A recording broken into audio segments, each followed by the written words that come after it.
क्या माना जाए, नेता धर्म में घुस रहे हैं? सबसे पहले टीवी 9 भारतवर्ष के मंच को, सुनने वाले सभी दर्शकों को, और जो नहीं सुन रहे हैं उनको भी, जो प्रत्यक्ष है उनको भी, जो अप्रत्यक्ष है उनको भी, ब्रह्मांड के एक एक कण को इस मंच के माध्यम से जय श्री राम। आज मुझको लगता है जी कि कलयुग की रावण जाग चुके हैं। धर्म है क्या? धर्म, सनातन धर्म जीवन जीने का सिद्धांत है। वो आचरण है वाह जिससे मानव जीवन और सभी प्राणियों को उसी प्रकार, उस आचरण के अनुसार सिद्धांतिक जीना चाहिए। धर्म के आधार पे राजनीति में आचरण होना चाहिए, लेकिन आज उल्टा हो रहा है। आज राजनीति के माध्यम से धर्म को तोड़ा जा रहा है, धर्म का दुरुपयोग किया जा रहा है, और इतना दुस्साहस किया जा रहा है कि अलग अलग जगह से आप रामचरितमानस और राम, जो इस देश के नहीं, अखंड भारत जिसको हम कहते हैं, इंडोनेशिया में भी भगवान राम को एक सिंबॉलिक माना जाता है। उन जो कण कण में बसे हैं हम सबके, उनके ऊपर कोई भी अल्प ज्ञान से, सिर्फ एक स्वार्थ के भाव से, अपने राजनीतिक लाभ के भाव से, या एक जैसे अभी यादव जी ने बोला कि सिर्फ एक लोकप्रियता प्राप्त करने के लिए, अपने को कहते थे कि any kind of publicity is a publicity. तो अगर गंदी पब्लिसिटी हो रही है, लेकिन पब्लिसिटी हो रही है, आप दिख रहे हैं सिर्फ उस मंच पे आने के लिए, just to be heard out there. आप भगवान राम के बारे में ना जानते हैं, ना समझते हैं, ना उनके चरित्र का आपने कभी अध्ययन किया है। अध्ययन तो छोड़िए, अध्ययन के साथ ये वो चरित्र हैं जिसको आपको मंथना पड़ता है, जिसको आपको अपने अंदर, अपने रोम रोम तक बसाना पड़ता है। राम केवल एक शख्सियत का नाम नहीं है, राम पूरे आप में एक प्रकार से एक विचारधारा इस देश की, एक आदर्श पुरुष का उन्होंने उदाहरण दिया, एक आदर्श पुत्र का उदाहरण दिया रातों रात। और जिन लोगों ने बोला कि रामचरितमानस में नारी जाति का अपमान है, शूद्र जाति का अपमान है, सबसे पहले तो कोई भी जाति निम्न नहीं है, कोई भी उच्च नहीं है, सिर्फ ये वर्ण संख्या है।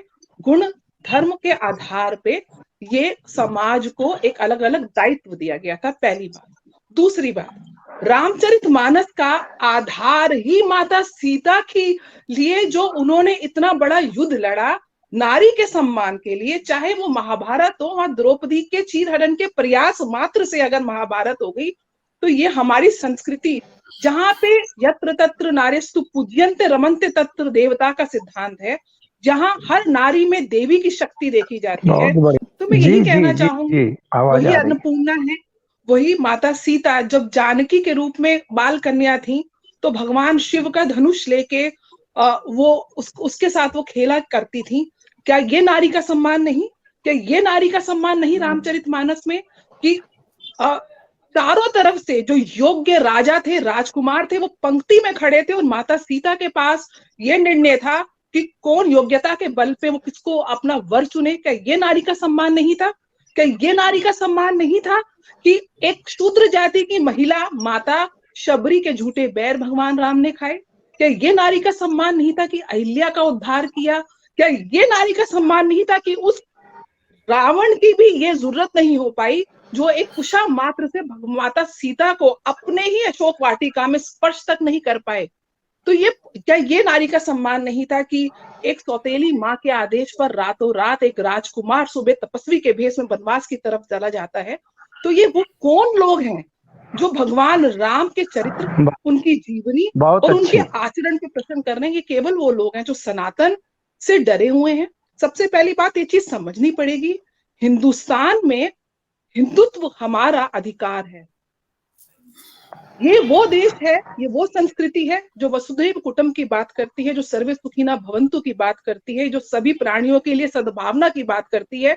खुली बाहों से इस देश में माइनॉरिटीज को भी वही राइट दिए गए जो मेजॉरिटीज को हैं। उसके बाद भी हम यहाँ पे, मेरे भाई बैठे हुए मुस्लिम भाई, मैं इनके घर ईद में सेवैयां खाने जाती हूँ, ये मेरे घर दिवाली पे मिठाई खाने आते हैं। दिवाली में अली है, रमजान में राम है। हम भाई बहन यहाँ पे कहीं भी अपने नॉर्मल जीवन में एक दूसरे का प्रमाण पत्र नहीं मांगते। 10 काम ये मेरे करते हैं, 10 काम मैं इनके करती हूँ। एक हिंदू बहन कोई जाति नहीं है, कोई धर्म नहीं है, केवल एक स्वार्थ है, एक उद्देश्य है। ये वो समाज है जहां पे अगर आज मेरे साथ बीजेपी के बहुत लोग जुड़े हुए हैं इस मंच में, और मेरी बहन भी बैठी हुई है, मैं एक महिला के लिए शौचालय की, आपको अंदाजा भी नहीं है वो दादा उनके साथ इस पीरियड में सबसे ज्यादा रेप केसेस होते थे। काफी टाइम से सुन रहा था, हमारी बहन भी बोल रही थी और बहुत अच्छी बातें की। ये सब भी इसका पूर्ण रूप से राजनीति का उद्देश्य है। राजनीति के माध्यम से डिवाइड एंड रूल पॉलिसी जो अंग्रेजों की थी, फूट डालो राज करो, उस सिद्धांत पे ये लोग सब काम कर रहे हैं। एक ही उद्देश्य है, क्योंकि हिंदू धर्म ऐसा है, सनातन संस्कृति ऐसी है जो सद्भावना की बात करती है, तो वहां पे इनको एक सॉफ्ट कॉर्नर मिल जाता है अटैक करने के लिए, जैसे कि किसी और धर्म या माइनॉरिटीज के बारे में बात नहीं कर सकते हैं।